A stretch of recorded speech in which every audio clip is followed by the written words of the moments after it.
All right, welcome back to another episode of DFS and Dynasty. We are here for all your fantasy football DFS Week 14 needs. If you have any questions, just put them in the comments, and Austin will get those to us quickly. But before we do that, we have two lovely gentlemen with us today.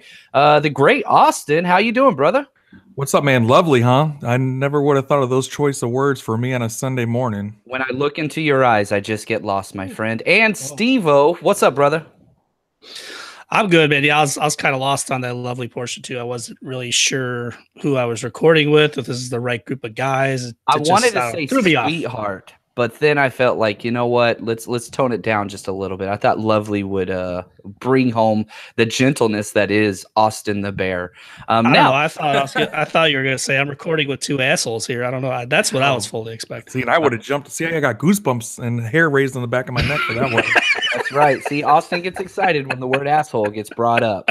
Yeah. All right, shocker. So this week we got a lot of great stuff, man. This is a crazy week. News, injuries, all kinds of people out. We have some weather updates, news and notes, and we're going to be helping you guys make some money today with DFS. FanDuel, DraftKings, we're all over the place, but we got you. Anything that you need, we got you. So without further ado, let's jump straight into the weather. Austin, there are a couple of games that seem like they're going to be affected a little bit. Walk us through these and what we need to pay attention to.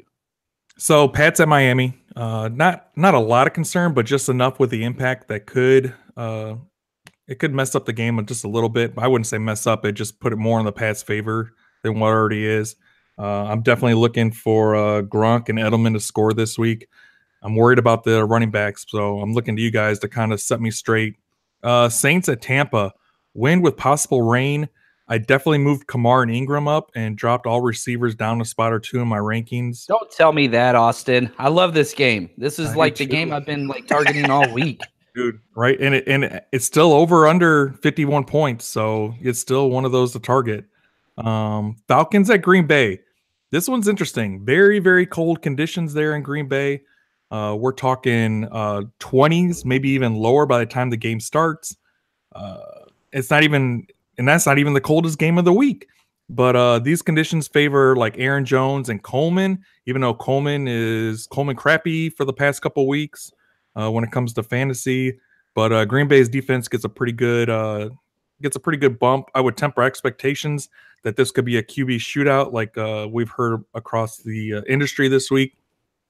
Now, the coldest game of the week is the Rams at Chicago. It's an evening game. It's outside. We're talking 20s and below. But, I think Chicago will be fine. I'm worried about injuries. I mean, man, when that ground gets this cold, it hurts when you hit that ground. I don't know if you guys played in the cold weather, but it hurts pretty bad. Yeah, it does. Significant.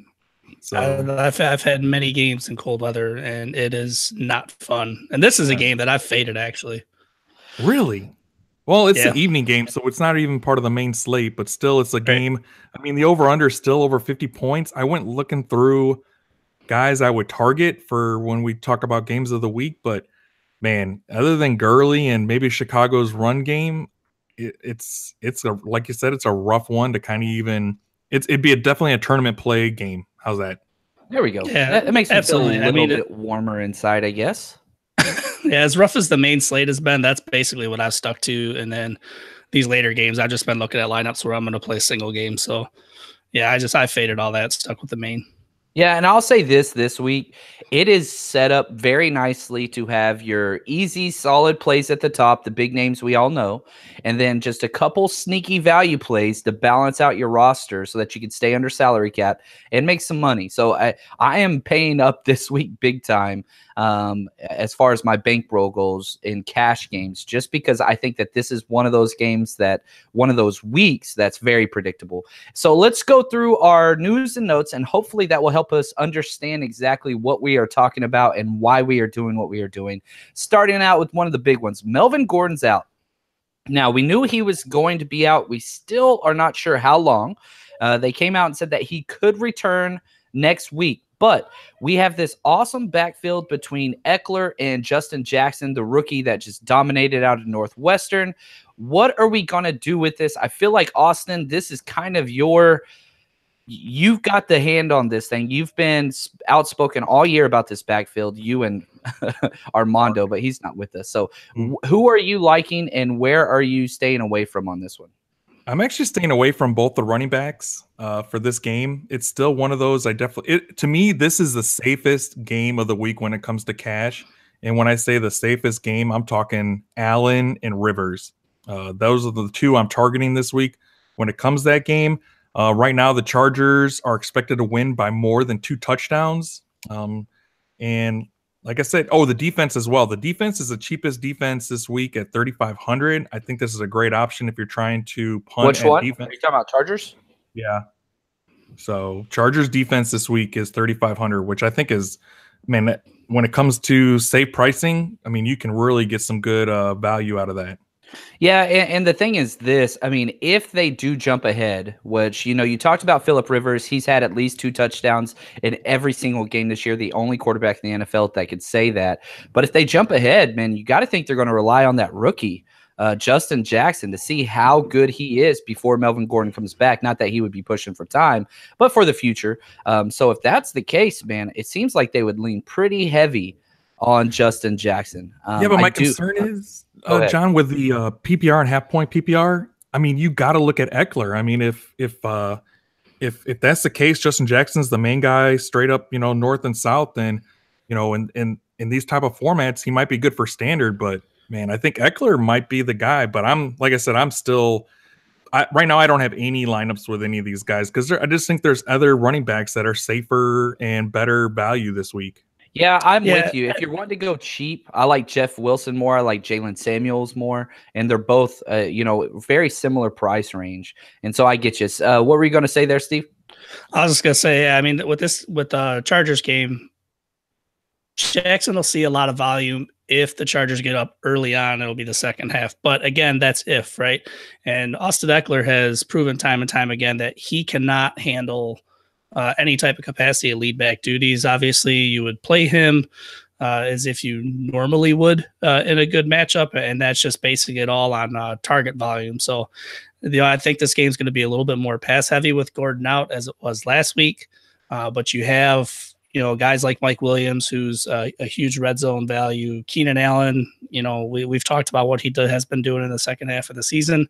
So, Justin Jackson I actually have on the list as one of our emergency value plays because he's super cheap and there's the potential for him to get a lot of volume, but that would be probably in the second half of the game if the Chargers get pulled away a lot. I like it. Also, another big star came out last night. Odell Beckham Jr. is out with what's called a bruised quad/vagina. And so he is going to be out. Now, we have to talk about your guys' bet on this one. Man. Hey, I saw that news. I was like, ooh, this is going to be fun. Take it away, Austin. So we came up with a bet that Odell Beckham has to miss 5 games in a row in one season. I would love to do the carryover, but that wouldn't be fair. So, and then it'd be a nice bottle of, I think it's bourbon for me. And then I'm not sure if you wanted tequila or bourbon or maybe one of your girly drinks or something. I don't drink girly drinks, man. I drink tequila and whiskey. Yeah, that's a girly drink. Tequila's not a girly drink. That puts hair on your chest, man. Well, not me. I don't have makes any. Me fight. But yeah, so anyway, Odell Beckham's out. And, this is something that was not expected. He's one of the priciest wide receivers, but this has forced me to put Sterling Shepard into a few lineups just because I think that his target volume is going to be huge. He's had 6 targets in each of the last 2 games, but I expect that to go up big time. They are playing against Washington. He's only 5,200. What about Evan Ingram? Steve, let's jump to you. Evan Ingram, what would you do with him here? Because he's $5,000, super cheap coming off an injury, but he's going to have to be involved with Odell out, right? Yeah, he should be, and he's a guy that you should look at in tournament play. And if you're in deeper leagues, I mean, even if you're a playoff team right now in the fantasy world, it's somebody you definitely want to plug in because, if you look at the type of target volume that he saw last year, mind you, there was more than OBJ out last season, but you already talked about Shepard and the type of targets that he's getting. His will go up and Ingram will go up. I mean, I would expect him to see probably 6 to 8 targets in this game.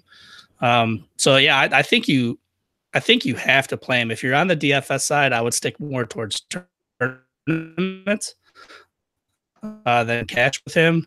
And you already have one of those tight ends that you're kind of like, and you're sort of streaming guys or whatever. I think you need to plug him in as a solid play this week. I like it. Now let's change games, and this one's for Austin and his hometown New England Patriots. Xavier Howard, the cornerback out of Baylor for the Miami Dolphins. He's playing like a top 5 corner, maybe top 3 corner. He has been lights out all year. He is going to be out. He's getting a knee scope. He could be back next week, but I don't think he will be. So what does this do for the New England Patriots? I was staying away from all of their wide receivers just because there's better plays this week, but with this outside corner that was going to be locked up with Josh Gordon all game is now clear. Josh Gordon 6,700 at FanDuel. Austin, is he a viable play, or is there just better options? Stay away. I mean, there's definitely better options this week, but I definitely love this news. Right now, I have Gronk and Edelman scoring a touchdown this week in my predictions.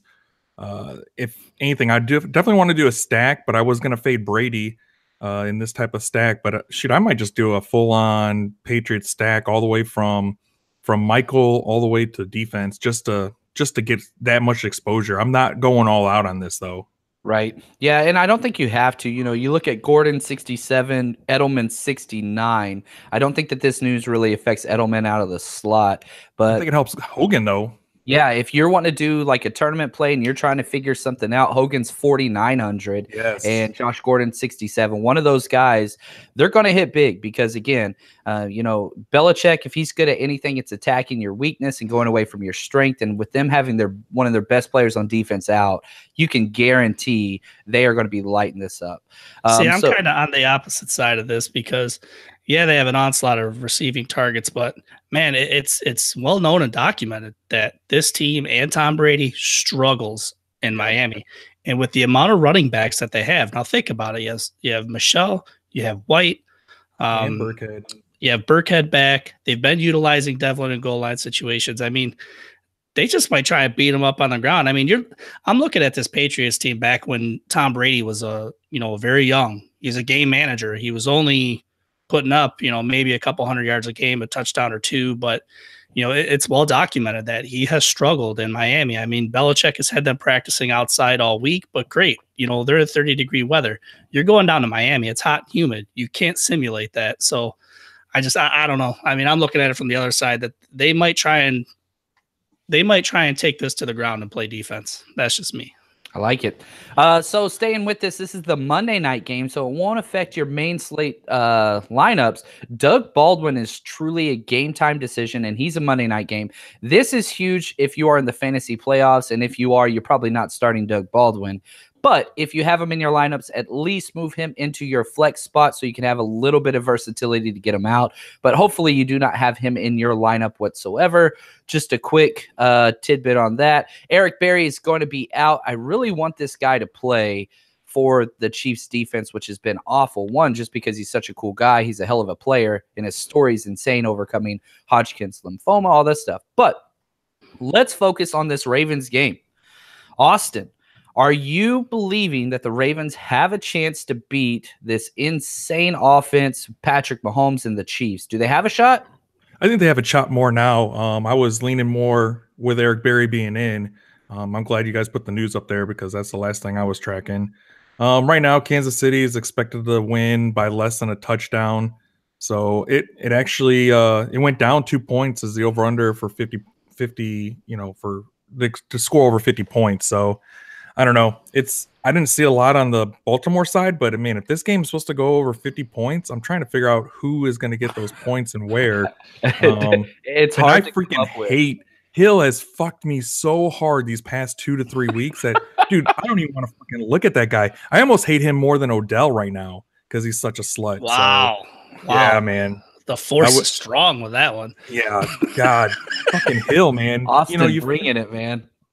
Past fucking 2 weeks, man. Like, oh, Hill. And then, you know what, dude? I turned off all freaking social media this week.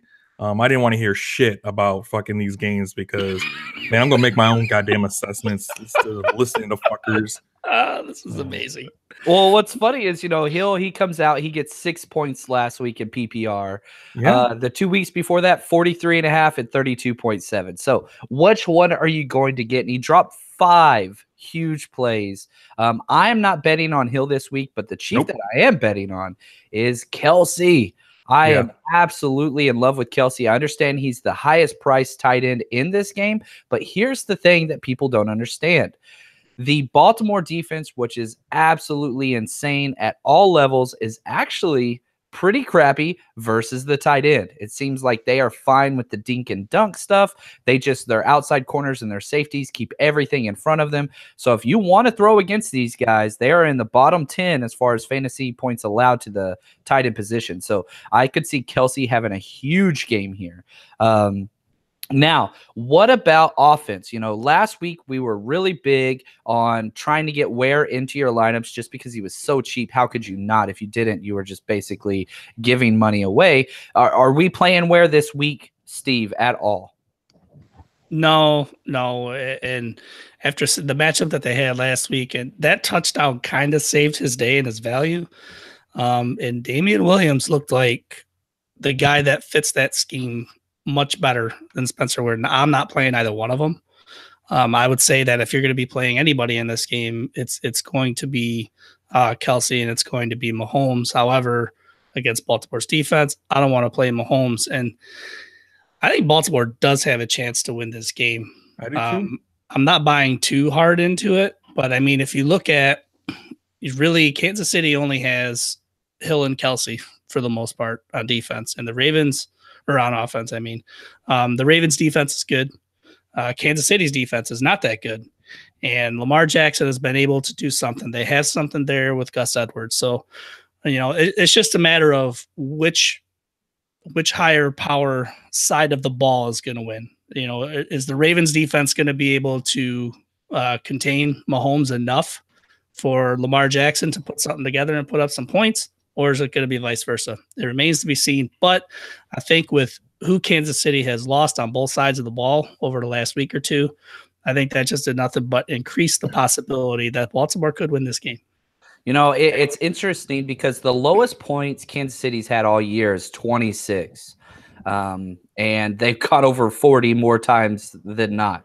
So they seem to be predicting that this is going to be one of the worst games for Kansas City. And I get it with the defense, but man, I don't know.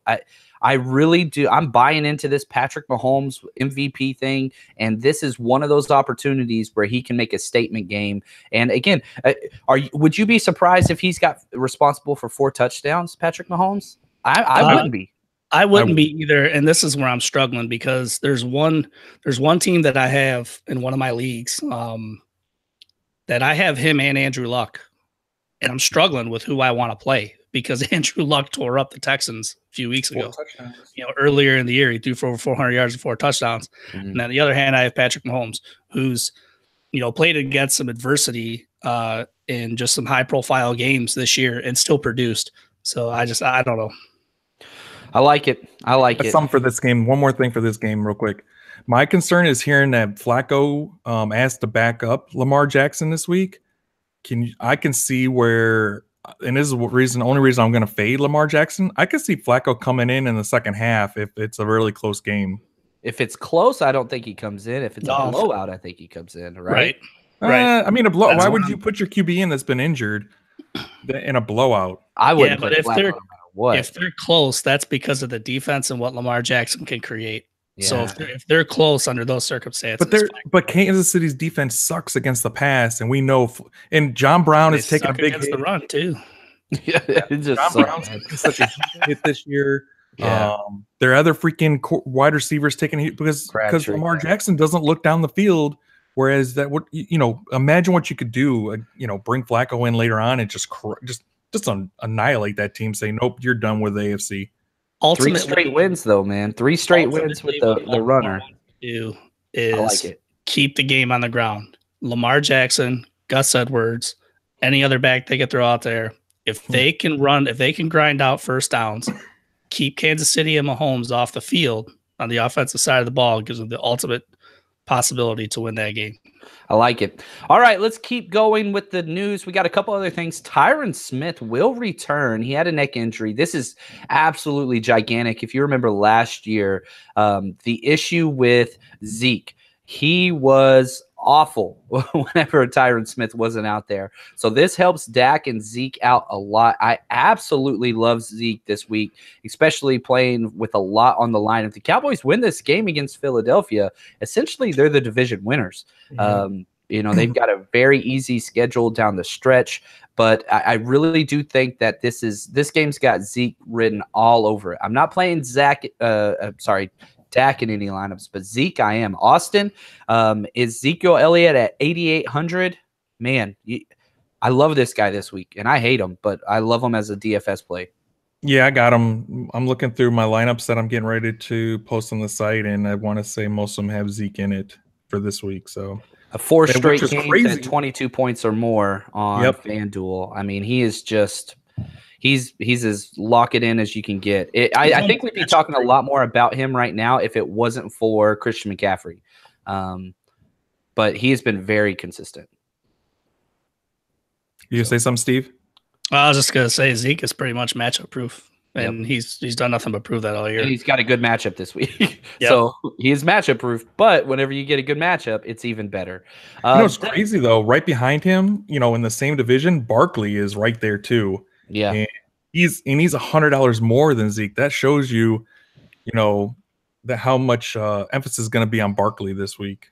And these prices were set before Odell was out. You got to think, if I'm a defense and I'm playing against Saquon and I'm Washington, you've got to keep this game in the teens to win, because there's no way Sanchez is going to put up 20 points. So the only way you can win is if this game is going to be low scoring. So keep everything in front of you, which again means check down Saquon City. I could easily see him have 14, 15 targets in this game. So, the top 3 running backs, we don't have this written in our notes, but they're locks.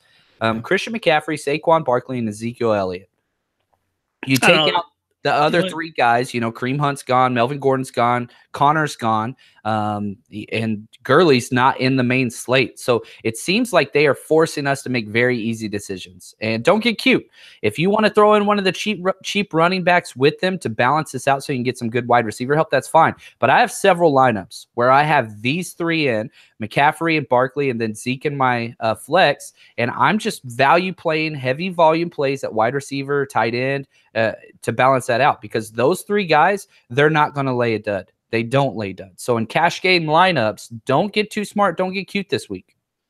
Yeah, but come on now. I mean, you say those top 3s. I think Kamara steps up and has a big game today where he could be one of the top 3, and he's cheaper than all of them. So at 8,300, he's 500 less than Zeke. That's totally true. So I mean, you have to get him in some cash lineups. But whenever you look at this, you have Zeke, who has not scored less than 22 points in 5 straight weeks. You have Kamara that hasn't scored over 17 points in 3 straight weeks. Yeah. So I get it. And I love Kamara, but his volume has not been the same. Last week versus Dallas, it was, he got 22 touches, but he didn't do much with them against Dallas. I do think that he could have a heck of a game, but I could also see a way in which Ingram could have a good game as well. And I hate that variable. If personally I'm skipping out on Kamara this week, he could go off. I totally get it, but it's not a sure thing. I'd rather have Phillip Lindsay if we're going to be looking down. He's another $400 cheaper than Kamara. He's playing against the 49ers, who have just been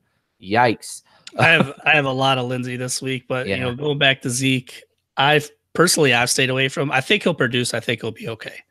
I'm not expecting him to put up the 20-plus points that he has the last couple of weeks, only because it wouldn't surprise me if Philadelphia forces Dak to win the game. I mean, they have a hell of a rotation on that front line that they can keep that line, reasonably energized to where they're not getting tired, and they could battle that Dallas offensive line and potentially create some problems. Yes, teams have had success. We watched 1,000-year-old Adrian Peterson run for a 90-yard touchdown against them last week. However, they shut him down the rest of the game. Yep. And I mean, Dak Prescott is no gem of a quarterback. We've talked about that many a time. So it wouldn't surprise me if that defense stacks up and makes Dak win this game. I like it. I like it. Let's keep moving on. T.Y. Hilton with his shoulder will be a game time decision, but all news is coming out saying that he probably will be playing for the Texans. I mean, you talk about a guy with a crazy high ceiling.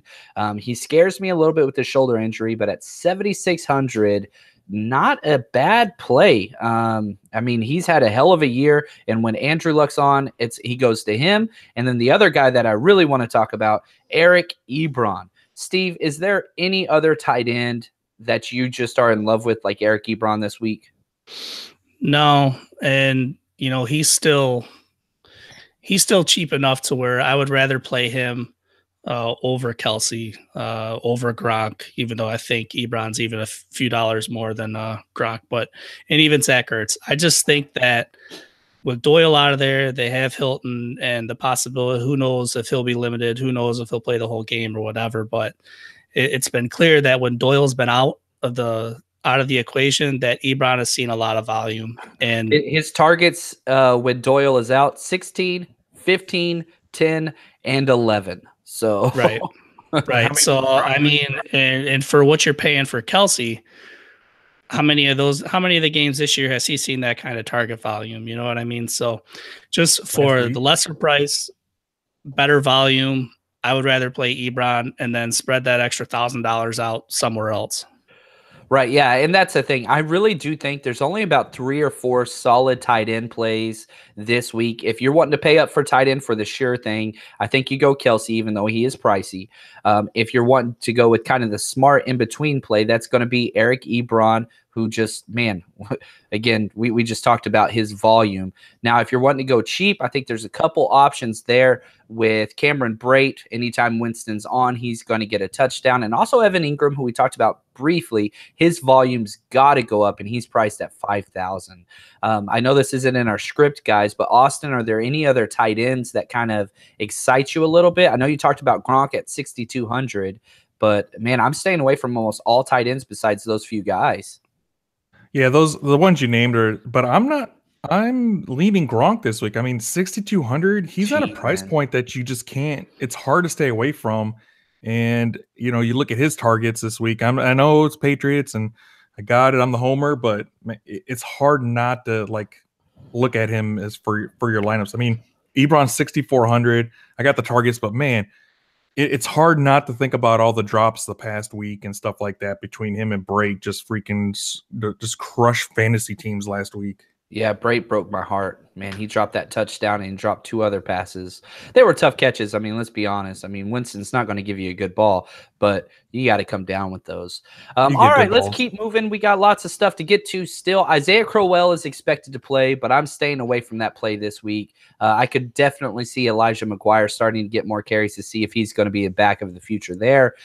James Conner could miss multiple weeks. I didn't think that this was even in question. When we saw that injury and him limping to the locker room, I was expecting him to be out for at least, 3 weeks. So Jalen Samuels, Stephen Ridley, they are going to be around for a while. Is anybody playing Stephen Ridley this week? I think if you're going cheap, I'm playing Samuels just because the ceiling seems higher. Am I wrong there, Austin?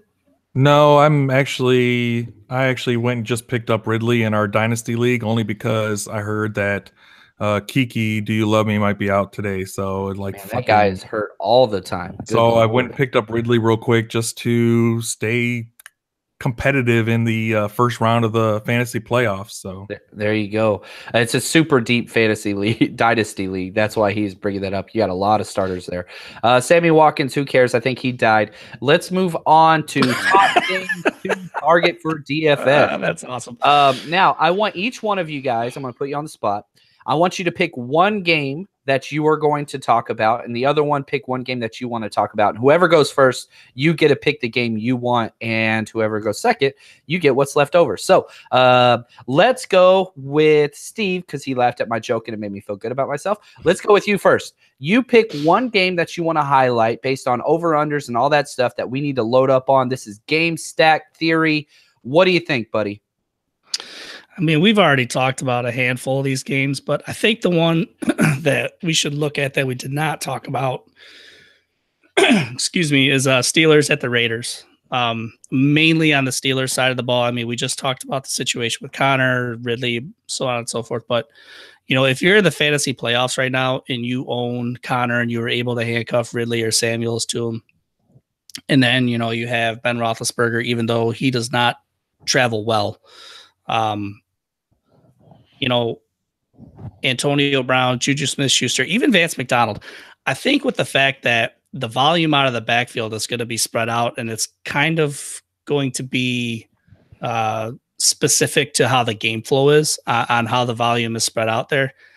It's very possible that the Steelers might throw the ball more. So Ben Roethlisberger may not be a bad play, and I would tread lightly with that. But I think that you have to look at Antonio Brown. You have to look at Juju Smith-Schuster this week because it's kind of like the same scenario that we're looking at with the Chargers. That volume in the backfield, that consistent volume is not there. They're out. And if you look at what the Chargers did last week, I think they threw the ball more. They got more and more involved in the pass game. And I think that's going to happen with Pittsburgh, especially with the matchup that they have against the Raiders. I mean, that team is garbage. That defense is garbage. If the Steelers can get up on them, then you'll go more to the ground game, and that might favor Ridley a little bit more than Samuels. But again, Samuels is not terrible. He's not terrible between tackles. He can run the ball, and he's also a good receiving back. So yeah, I think you need to stay more on the passing side of that game. And it's crazy because the theme has always been, Ben Roethlisberger, never play him on the road.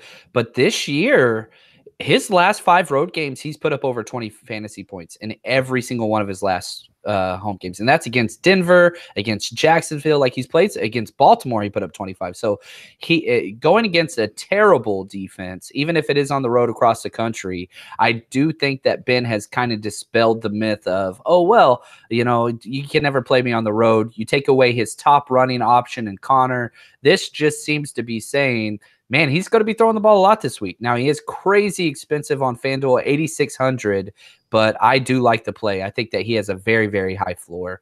I like it. Now, are you going to play anybody on the Raiders side? I love Jalen Richard. I think garbage time could be huge for him. He's put up a couple big games in a row, but I don't feel confident enough in putting him in my lineups. Is there anybody on the Raiders side where you're like, all right, yeah, you can roll with this guy? If you're in fantasy playoffs and it's PPR, deep league, yeah, possibly Jalen Richard. DFS wise, if you're in DraftKings, I would play Jalen Richard, and then kind of a what the hell you want to pay up everywhere else, you can look at Marcel Aitman. I mean, he's going to see the volume, and he's a big guy. He's a big target in the end zone. He was targeted twice in the end zone last week and came down with one. Almost came down with his first one. What would have been his first one on a hell of a catch. So those are the only 2 guys that would really look at in those circumstances. Okay, let me ask you this since you said deep fantasy playoffs. I'm in a big money league, and I've got to make a decision between these 2 guys, half-point PPR, this for you as well, Austin, Gus Edwards or Jalen Richard. I already made my choice, but I just want to make sure, see what you guys think. Who would you start, Edwards or Richard? I would go with Edwards because, like I said, I mean, I think that ultimately what Baltimore's going to want to try and do, and this is just my opinion, is that they're going to want to keep Kansas City off the field, their offensive unit off the field. And the best way to do that is to do that on the ground. And he saw 21 carries last week. He wasn't even on the injury report with his ankle issue. So between him and Lamar Jackson, if they can keep moving the ball on the ground and Gus Edwards sees 20 plus touches, I think your opportunity is greater with him than it would be with Jalen Richard, even though it is half PPR. Austin, agree? I'm actually leaning the other direction only because the Raiders put up I know Kansas City's defense sucks, but the Steelers' defense isn't as amazing as what we're accustomed to. I mean, they do give up a lot to the run, so. I mean, I could see Jalen Richard having a decent day, and then Carr doesn't have anyone. I got it. He's got freaking Cooks, and Cooks is good. He's someone I would definitely use, but he's a little too expensive this week against the Steelers. But I could see Richard having a decent day, being Carr's main target, especially in half-point PPR. I like it. I like it. All right, now it is your turn, Austin. Let's go with your game to target this week. Stacks, targeting, whatever. What game you got? I'm doubling down on what you said for cash. Chargers, the Bengals at Chargers is the safest game in my opinion this week. I think you could load up on cash, build that bankroll back up from all those losses these past couple weeks. But you're talking about a game that's the over-under is less than 50 points, but the Chargers are expected to win by 2 touchdowns, which, I did highlight that a lot this week on the script is the games that the teams that are going to score more than 2 touchdowns or more than a touchdown in a 3-point. So Rivers 8,500. He's safest in cash, in my opinion. He's cheaper than Roethlisberger. Allen 7,900.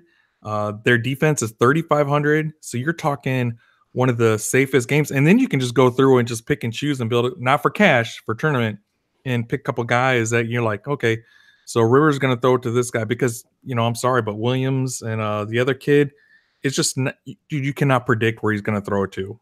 Yeah, there's no way. Yeah, I mean, he goes one game where he doesn't target either one of them, and then the next game they both get touchdowns. So it's just kind of what it is. So well done. Very good. Those are some games to target and stay there. Now what I want to do is jump over to my man Steve, emergency value plays of the week. This is one of my favorite parts that we do. Let's just say bad news happens. We get more news like Odell Beckham going down with a quad bruise last minute, and you've got to plug somebody in your lineup, and you are driving on your way to your 10-year-old football game 2.5 hours away, and you've got to make a substitution while in the car with the wife yelling at you. Definitely not speaking from personal experience.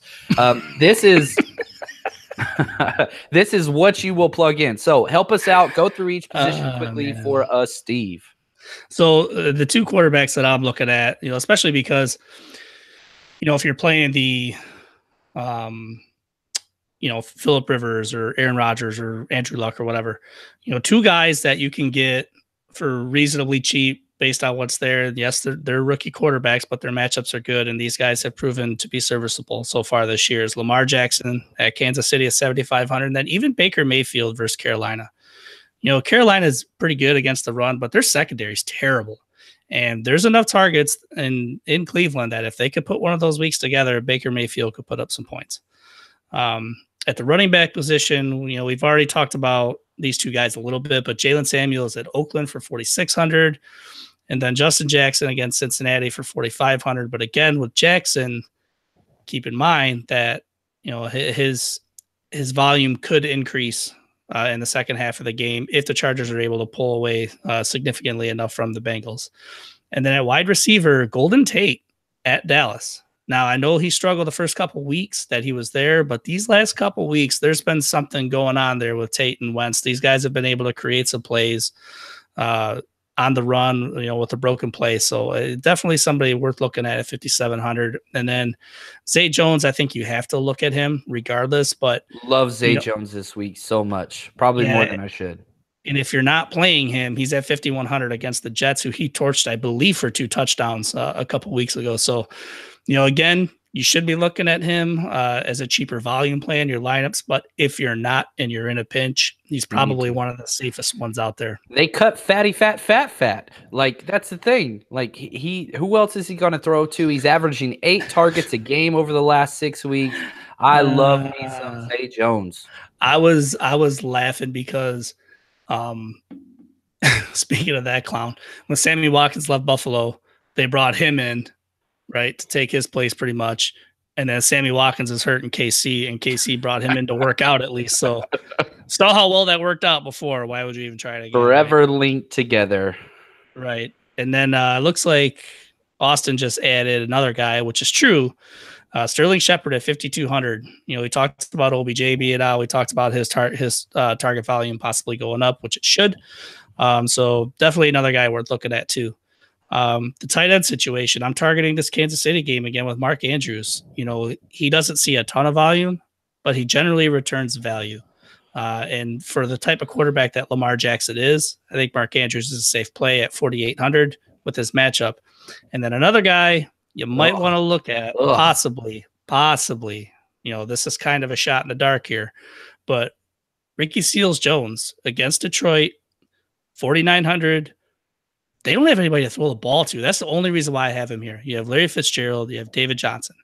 They have nobody to throw the ball to, and Detroit's defense is terrible. So, I mean, just again, tournament play maybe. I would not suggest him putting him in your playoff lineup at all, but tournament play, RSJ might be a guy worth looking at. I like it. All right, guys, we are going to be jumping off here in a second, but before we do, we are going to have a second of words and wisdom. So we are going to go off with closing remarks from Austin. Man, tell us something to make us feel better, my friend.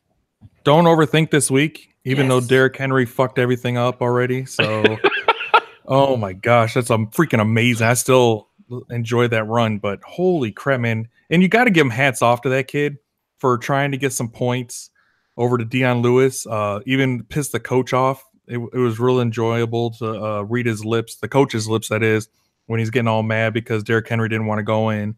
But hats off to him. Man, almost 5 touchdowns. Woo, man, I didn't play him. No, I think he was played in less than 5% of fantasy playoff lineups this week, which if you had him, man, you probably weren't in the playoffs anyway. And if you were in the playoffs and you had him on your bench. So it was less than 5% what I read on ESPN. Now let's go over to Steve. Closing remarks for this week. Come on, man. Make us feel good. Well, Derrick Henry said on my bench in my playoff Superflex league, but with a solid 55 points, right? So that's beautiful. But anyways, just as what Austin said, don't overthink it, man. I mean, you're in the fantasy playoffs. You play the guys that got you there. Matchups right now, they can be tough, but just play the guy. You drafted studs, play your studs. You play the guys that got you there. If you're on the fence about somebody, reach out to us on Twitter or whatever. We could talk about it. But just again, play the guys that got you there. Don't overthink it. I like it. And if you are struggling and you have not been doing well, head over to eatsleepfantasy.com. We have our lineups up there. We post lineups for FanDuel, DraftKings, 50-50s, tournaments, 1v1, multipliers. We got it all on there. Pick'ems. We got you covered. So head over there, eatsleepfantasy.com. We update it all the way up till kickoff, and it is only $25 for a rest of year membership. We are going all the way up through the Super Bowl, which is week 21. We're at week 14 now.